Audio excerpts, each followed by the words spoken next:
Don't be afraid of the trolleys. Today's video will help you see how fun and easy the trolleys of the Smoky Mountains can be. Welcome to Bear Facts, where we explore the Smoky Mountains one bear fact at a time. Let's face it, public transportation in the US can be very difficult and not very user-friendly. If you've ever been to a large city or had to navigate any bus system, you know that they can be confusing and somewhat scary. I mean, one wrong bus turn can put you miles from your intended destination, and if you're not familiar with the area, lost. No one wants that feeling when on vacation. But the Smoky Mountain trolley system makes public transportation fun and, well, mostly easy. I like to think about their system like a computer. Even if you make a mistake, most of the time you can just reset and try it again. And when it comes to transportation in the Smoky Mountains, it's just that simple. Even if you end up miles from where you want to be, all you have to do is just wait for the next bus and get back on. And unlike a big city, there are very few scary and dangerous neighborhoods you can be dumped off on. And let's face it, that's the real concern most people have, ending up in a neighborhood that isn't very safe. But the Smokies just don't have many places like that. And the worst you might have to deal with when taking the public transportation is getting dumped in the middle of the island during Jeep Invasion Week. Those people are scary. And if you do end up at a stop where you see a gang of delinquent bears hanging out at the stop drinking from brown paper bags, just make sure you get a photo and jump back on the bus, because that would be a cool thing to post. But for real, public transportation in the Smoky Mountains can be very easy, fun, and safe. However, they can be a little confusing at first. And there aren't many videos that explain the trolleys either. So in this video, we'll look at how to get on the trolleys, where the trolleys take you, how much they cost, and help you feel confident enough to try them on your next trip. Just remember that this is public transportation. Even if as I'm making this video, they might change colored lines, availability, and times. So use this video as a resource to help gain a better understanding of how they work. But make sure you visit their website to get more up-to-date changes and more accurate information, because they will change. They always do. The Smoky Mountains have operations out of Gatlinburg and Pigeon Forge. Though the trolleys run through Sevierville, there is only one line and it's somewhat limited. The trolleys will stop at most of all the popular attractions in the area and are easy to access. But the trolleys do not go into the national parks. At this point, you cannot get any public transportation into or through the parks. So if you want to see the parks, you're going to have to drive through it. Sorry.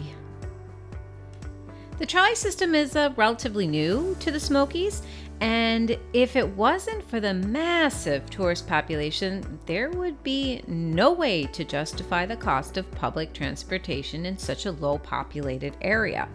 But because the Smokies became so popular, the need for public transportation became a real issue. Gatlinburg was the first city in the area to establish the trolley system.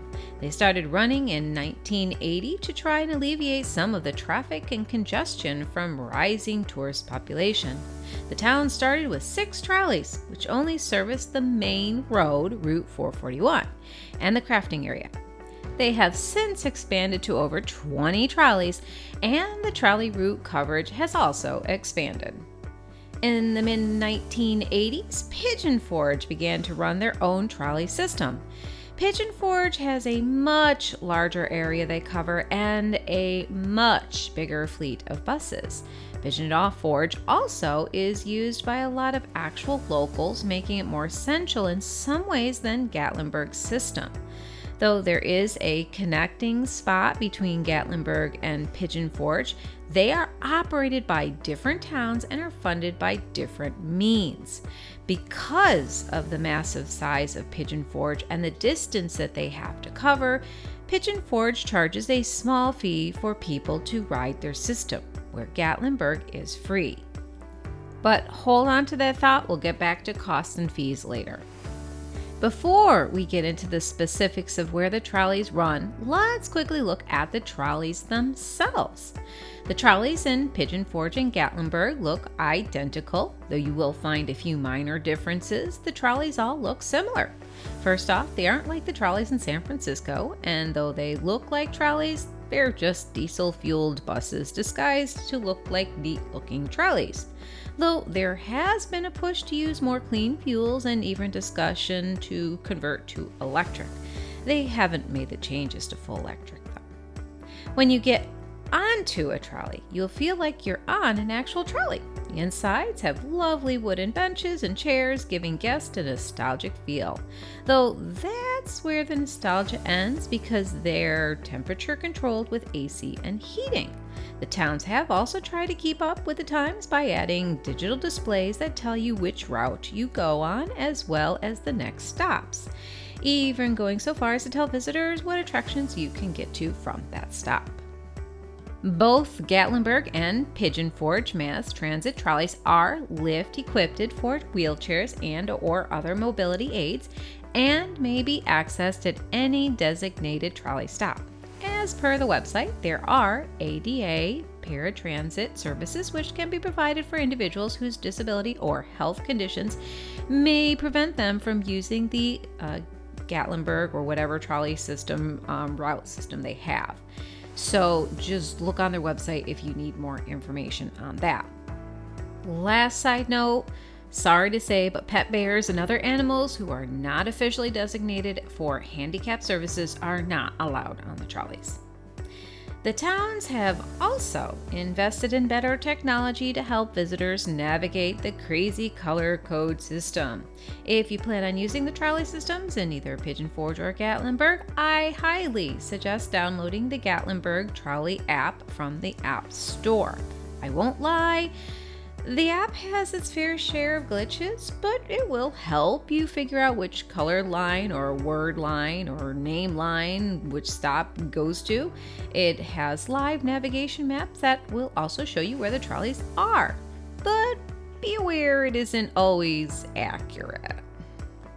One time I sat at the Ripley's Aquarium for an hour waiting for the bus to arrive, only to realize that they weren't running that day at all because they shut down for the holiday.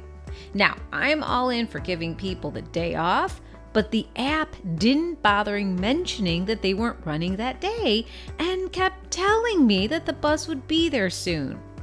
Just a little heads up would have been great that day. Please, just a little bit. That takes me to the next point. The trolleys in Gatlinburg and Pigeon Forge have different operating hours and days. The hours will change with the seasons. You will note a big distinct difference in how the trolleys run when comparing Gatlinburg and Pigeon Forge. Both towns have a website you can look at if you want specific hours of operation.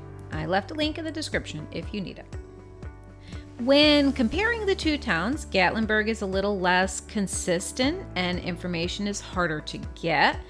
And you'd think that since Gatlinburg is a seasonal tourist town, that the trolleys would run according to the influx of tourism, but that isn't always the case. An example of this is during the Christmas season. People come in droves to see Gatlinburg for their amazing lights and enjoy the Christmas festivities. Nights are very popular, but instead of having longer hours, the trolleys run less hours in November and December. This is something I actually had a conversation with one of the trolley drivers who also couldn't understand why they cut the hours during one of the peak seasons. But at least they have done in the past this very thing. Gatlinburg runs the trolleys longer hours in the late spring and early fall, and late fall to early spring they have shorter hours. But because the trolleys in Gatlinburg have such random crazy hours during different times of the year, I highly suggest visiting their website before using them. Though they run the trolleys most of the year, they do change hours and days they are open without always really letting people know, as I've already experienced personally. Pigeon Forge, as I've already pointed out, is far more consistent and dependable. Part of this is because locals are using the system and rely on the trolleys for transportation. I feel that the other part is that since Gatlinburg is free to use, the town doesn't invest the same energy into the trolley as Pigeon Forge. And people really can't complain if they're not paying for it. But if you are paying for something, you certainly have more right to complain about poor services. And even though it's a very small fee to use the Pigeon Forge system, people expect more if they're paying for it. And I'm not saying anything about the trolleys in Gatlinburg or that they have poor service, just that their operating times aren't as consistent and communication is less effective than Pigeon Forge is. But just because the hours can be a little tricky to understand, that doesn't take away from the fact that Gatlinburg offers a free service. And if you're visiting Gatlinburg, using the trolleys can save you money and give your little feet a break. So let's delve into how to actually use the trolleys to save money and how to just use them. There are two ways that the trolleys can save visitors money in Pigeon Forge and Gatlinburg. Let me tell you how you can save money by using the Gatlinburg trolley first. As I pointed out many times on my channel, Gatlinburg has very few free places to park. But one free place you can find is at the Gatlinburg Visitor Center on the Spur. The Spur is a connecting road between Pigeon Forge and Gatlinburg. It's part of 441, but most people call it the Spur. The Gatlinburg Visitor Center is halfway down the Spur. The Visitor Center is free to park at, and many people park there and pick up the trolley for Gatlinburg. And this is how you can save money since parking fees can get steep in the city. Just park your car there and then take the trolley into the town. The Visitor Center also has information kiosks where visitors can talk with knowledgeable park employees, get maps, purchase parking tags for the mountains, and you can also have access, to clean, well-maintained indoor bathrooms. The Visitor Center closes by 5 p.m. most days, but you can still pick up the trolleys and leave your car when the trolley is in operation. The other way to save money by using the trolleys is by using them as a shuttle service to Dollywood. Parking at Dollywood can get expensive, starting at $25 a car, but parking at the main Pigeon Forge trolley station hub is free. Just pay for the small shuttle fee, which would be $3 for an all-day pass, and you're off to Dollywood. Now, this won't work as well if you have a large group of people, but if it's just 2 of you or 3 of you, it would be more cost effective. Also, keep in mind that during the holiday season, the parking lot can actually fill up at Dollywood, and you might not even be able to get in. This is another thing to consider since you will just take the trolley into the park and don't need to worry about it. Now, let's get back to the Gatlinburg Visitor Center, which they also call the Spur Welcome Center on the maps online. Not sure why, since the sign in front says Gatlinburg, but we'll just go with it. Anyway, the Spur Visitor Center is important because this is the place for guests who need to go directly to Gatlinburg or Pigeon Forge or want to access the different trolley transfers for either city. At the Gatlinburg Visitor Station, there are only 2 different trolleys. One is a continuous ride back and forth to the Gatlinburg main hub, which is in front of the Ripley's Aquarium, and the other is a continuous trolley to the Pigeon Forge main trolley station. I'll get back to Pigeon Forge in a minute, but let's talk about Gatlinburg first. If you take the Gatlinburg shuttle from the Visitor Center, it will take guests to the Ripley's Aquarium, where you can get on any other Gatlinburg trolley line. This transfer trolley is a continuous one, but when traffic gets really bad in Gatlinburg, it will not be able to run as quickly or as often. So please remember, this is a free service and the drivers are doing the best they can, and to have patience.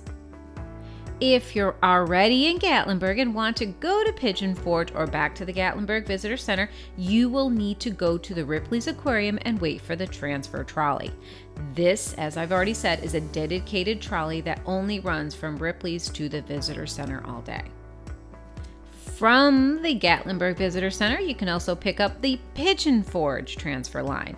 This is useful if you're staying in Gatlinburg and don't want to drive. Parking in Pigeon Forge is much easier, but sometimes you just want someone else to do the driving. From the Gatlinburg Visitor Center, the Pigeon Forge trolley will drop guests off at the Pigeon Forge main station. At the main station, you can get on any of the lines that take you through Pigeon Forge and a few places in Sevierville. I'll get back to Pigeon Forge in a minute. I keep saying that, I know, but we'll get back there. But let me go back to Gatlinburg's trolley and how they work first before we go on. The Ripley's Aquarium stop is the main hub for Gatlinburg. From the Ripley's Aquarium, there are 4 lines to choose from. Each one of these lines ends and starts at the Ripley's Aquarium. Also, keep in mind that sometimes it's just quicker and easier to walk when traffic is particularly bad. The traffic can get so bad that it's faster to take the nearest turtle to your next stop than it is to drive at the trolley. But the trolleys can definitely be useful for people with low mobility or those who just want to see the town without having to drive it. It is good to know that you can get on any trolley from any place in town. Even if you don't know which trolley line you are at, there are helpful signs at each trolley location. And since you know it will eventually take you back to the Ripley's Aquarium, at least you know there will be transfers from there.